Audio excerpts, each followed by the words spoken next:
No problem in getting this Spider-Man in the Mary Jane pleasure pose. Hey, what's up you guys? Miss Prime here doing another Marvel Superhero Masters figure review on the Superhero Masters Wolverine! The brown-suited Wolverine. There's a different Wolverine figure that has a yellow and blue suit. That one comes, I think that's the Electric Deluxe version. I think this is just a regular Deluxe version right here. Or just the regular version. I can't remember. But anyway, here he is. If you can't find this guy at retail, you can find him at Big Bad Toy Store. Big! Get your big badass toys at BigBadToyStore.com. Click the link in the description below. So you can see he comes with these two really big swords. That's pretty cool, but he's got these very stubby claws. Now on the side of the packaging, got not much. And then over here you have Wolverine kit bashed or mashed with the Captain America, Green Goblin, and Falcon. Here's the other figures from the wave. Falcon I already reviewed. Green Goblin, I believe JC's reviewed that. And then I'm about to review Wolverine, and then here's a picture of the figure on the side of the packaging. So yeah, that's it. Let's get to it and crack this thing open. So here's Wolverine out of the packaging and fully armed. So he comes with these two swords, and he already has his claws, so it's kind of a little redundant, but not really. I mean, this thing is gigantic. So the swords I'm not a huge fan of, and pulling this in and out of this hand right over here is a little tricky, but not too bad. You just want to jam it all the way through. That's basically how that works. Like, you take this other one, and then just, yeah, there it goes. So it's a little scary, and I felt like I was supposed to kind of try to like weave it through the hand, like peel the fingers back, but no, you don't want to do that. You just jam it straight through. And then on this hand, the whole peg isn't really big enough for the sword to hold at all, so it just uses the peg that's at the very bottom of the hilt of the blade. And then to do a side-by-side comparison, you can see one sword is much longer than the other. I feel like this one's just, you know, kind of too big and obnoxious. This smaller one's a lot more suiting for the figure, I think. I don't know. Just looks a little better like that. This guy's just gigantic. And as far as storing these two things, you can put them in the back. Like I had one of them earlier, you could do that, and that looks alright, except this one sword is just so huge. Well, I don't know, they're both pretty big. So you can do that if you want to. That doesn't look too crazy, actually. It kind of looks cool. Or you could plug the swords into his shins. Crikey, I got swords down under. Or you could do this too. That actually looks kind of neat. He's got huge swords on his forearms. I'm pretty happy with the paint applications and the sculpting of the figure. I think the head sculpt looks pretty good. Nothing really to complain about over here. One thing I did notice though is that they did sculpt teeth right over there and they did not paint them. So he has flesh colored teeth. But aside from that, I think the paint applications came out very clean on this guy. And I really like the choice for the flesh tone. I think the flesh tone looks very nice.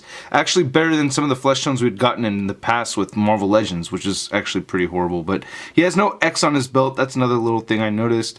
But you know, the arms and everything else seems to be pretty stock for these mashers, especially the legs over here. And then to get a closer look at the claws, you can just spin this around, and they're kind of short and stubby, but they match well with the style of the Mashers toy line overall, so it's nothing really to complain about. And then here's the back of the figure over here, and there's the Wolverine butt, Wolverine belt, Wolverine back. So, and then the ports, we went over the ones on the forearms and then on the shins. Then he has two in the back right here, and then he has one on each bicep. And again, for kids' toys, I think Hasbro's really done a good job on the articulation for kids' toys, okay? So the head moves up quite a bit, that's pretty nice, and it moves down, rotates side to side, shoulders move outward, you can rotate them forward. He has elbows that bend at not quite 90 degrees. That's one thing you really notice with this particular figure, is that he does have limited elbow articulation.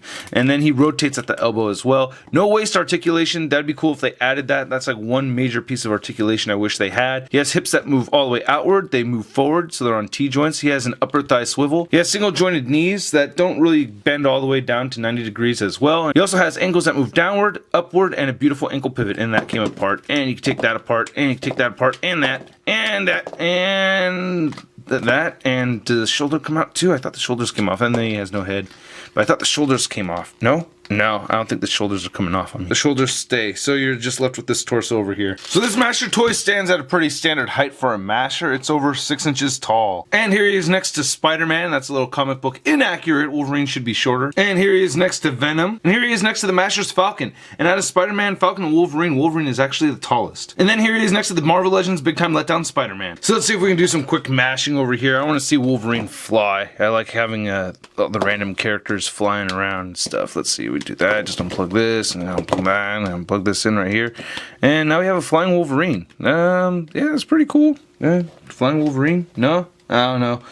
You can match these things to however you like. That's the whole point of the whole thing. I don't know. I actually always think it's kind of neat seeing wings on all the characters. I think actually this matches up pretty well. The yellow kind of goes with the rest of the suit. That's actually not too bad. I'm going to try to sell everybody on this winged Wolverine figure right over here. It's ridiculous. Anyway, I hope you guys liked my review. If you did, please hit the like button, leave a comment, subscribe, and check out marvelousnews.com for a photo gallery of images. I hope you guys liked the video. I will catch you later. Peace.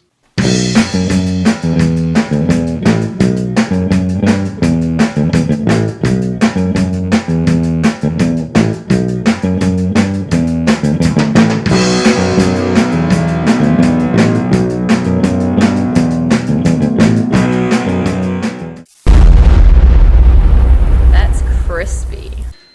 But they mix